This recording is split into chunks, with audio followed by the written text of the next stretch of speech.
ಲಷ್ಕರ್ ಉಗ್ರರ ಕೈಯಲ್ಲಿ ಆಂಡ್ರಾಯ್ಡ್ ಮೊಬೈಲ್ಗಳು ಕಂಡು ಬರ್ತಾ ಇದೆ. ಜೈಲಿನಲ್ಲಿ ಹೀಗೆ ಆದ್ರೆ ದೇಶದ ಭದ್ರತೆಯ ಗತಿ ಏನು? ಒಬ್ಬ ಟೆರರಿಸ್ಟ್ ಕೈಯಲ್ಲಿ ಮೊಬೈಲ್ ಬರ್ತಾ ಇದೆ.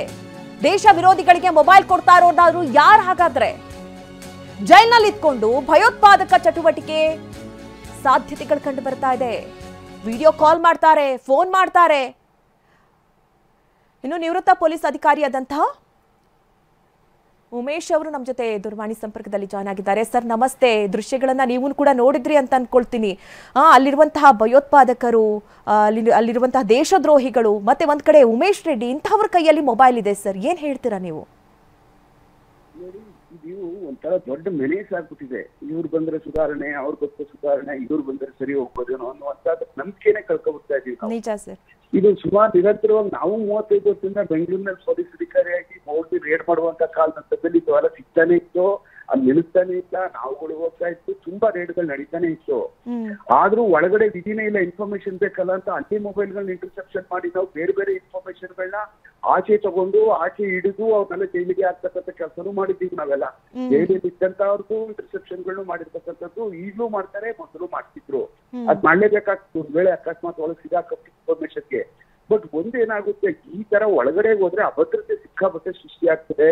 ಇದ್ರ ಬಗ್ಗೆ ತುಂಬಾ ಇದು ಮೀಟಿಂಗ್ ಗಳೆಲ್ಲ ನಡೀತವೆ. ಆದ್ರೂ ಒಂದು ಜೈಲ್ ಒಳಗಡೆಗೆ ಇವೆಲ್ಲ ಹೋಗ್ತವೆ, ಇವನ್ನೆಲ್ಲ ಬಲಿ ಹಾಕ್ಬೇಕು ಅನ್ನುವಂತ ಒಂದು ದೊಡ್ಡ ಸರಿಯಾದಂತ ಕ್ರಮಬದ್ಧವಾದಂತ ಕೆಲಸ ನಡೀತಾ ಇಲ್ವಲ್ಲ ಅಂತ ದೊಡ್ಡ ಚಿಂತೆ. ಆ ಕಾರಣಕ್ಕೆ ನನ್ನ ಲೆಕ್ಕದಲ್ಲಿ ಅಡ್ಮಿನಿಸ್ಟ್ರೇಷನ್ ಏನಿರ್ತದಲ್ಲ, ಇವಾಗ ಜೈಲ್ ಅವರೊಬ್ರು ಅಡಿಷನಲ್ DG ಅವರು ಇದ್ದಾರೆ. ನನ್ನ ಲೆಕ್ಕದಲ್ಲಿ ಆ ಜೈಲ್ ಸೂಪರಿಂಟೆಂಡೆಂಟ್ಗಳನ್ನೇ ನನ್ನ IPS ಅವ್ರನ್ನ ಆಗ್ತಕ್ಕಂಥ ನೇರವಾಗಿ ಪೊಲೀಸ್ ಏನಿದೆಯಲ್ಲ ಸಂಬಂಧಪಟ್ಟಂತ ಆರ್ಗನೈಸೇಷನ್ ಇದೇನೆ ಮೇಲು ಉಸ್ತುವಾರಿ ಅವ್ರನ್ನ ಹಾಕಿದ್ರೆ ನನ್ನ ಲೆಕ್ಕದಲ್ಲಿ ಸುಧಾರಣೆ ಆಗ್ತದೆ. ಇಲ್ಲ ಆದ್ರೆ ಯಾವ ಕಾರಣಕ್ಕೂ ಆಗಲ್ಲ.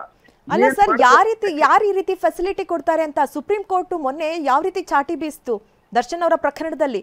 ಆದ್ರೆ ಇಂತಹ ಘಟನೆಗಳು ಹಲವು ಕಡೆ ಆಗ್ತಾ ಇದೆ, ಹಲವು ಜೈಲಲ್ಲಿ ಇಂತಹ ಫೆಸಿಲಿಟಿಗಳು ಸಿಗ್ತಾ ಇದೆ ಅಂತಂದ್ರೆ ನಿಜಕ್ಕೂ ಅಚ್ಚರಿ ಅನ್ಸುತ್ತೆ.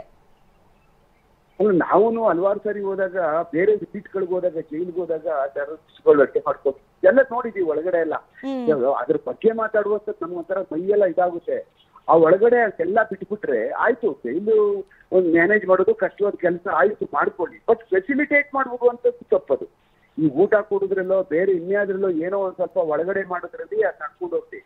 ಬಟ್ ಹೊರಗಡೆಯಿಂದ ತಾಜ್ ಹೋಟ್ಲುಗಳಲ್ಲೆಲ್ಲ ಕೇಕ್ಗಳು ತಗೊಂಡ್ಬಂದು ಕಟ್ ಮಾಡಿಸುವಂಥದ್ದು, ಹೊರಗಡೆಯಿಂದ ತಗೊಂಡ್ಬಂದು ಅವ್ರ ಬರ್ತ್ಡೇಗಳು ಸೆಲೆಬ್ರೇಟ್ ಮಾಡ್ಕೊಳ್ಳುವಂಥದ್ದೆಲ್ಲ ಬಿಡುವಂಥದ್ದು, ಅದೆಲ್ಲ ಆದಾಗ ಅದು it is not A jail. ಅದು ಜೈಲ್ ಅಂತ ಯಾರು ಕರೀತಾರೆ ಅದನ್ನ?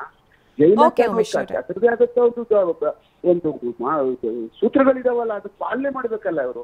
ಆ ಕಾರಣಕ್ಕೆ ಈ ಆಡಳಿತಾಧಿಕಾರಿಗಳು ಮುಖ್ಯಸ್ಥರಾಗಿರ್ತಾರೆ ಜೈಲಿನವರು, ಅವರನ್ನೇ. ಓಕೆ ಉಮೇಶ್ ಅವರೇ, ಥ್ಯಾಂಕ್ ಯು TV9 ಜೊತೆ ಮಾತನಾಡಿದ್ದಕ್ಕಾಗಿ.